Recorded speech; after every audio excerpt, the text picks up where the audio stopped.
Hello, everyone. Welcome to the channel. Now in this video, I will show you and tell you how to clear the cache in the app, or in the game Roblox, on your Android devices. Please subscribe to the channel. Watch the video to the end.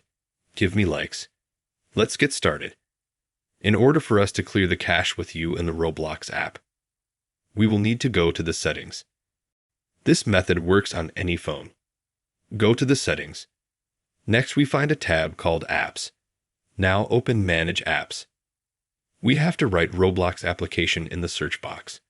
We find Roblox. Go here. And then here we are. When we go here, we open storage. There are total, app size, user date, and cache. We click Clear Date, Clear Cache, and OK. That's how easy it is to clear the cache in your Roblox app. Absolutely on any device. If you liked and helped this video, you can subscribe to the channel. Put a like. Thank you all very much for watching, who watched this video to the end. Goodbye.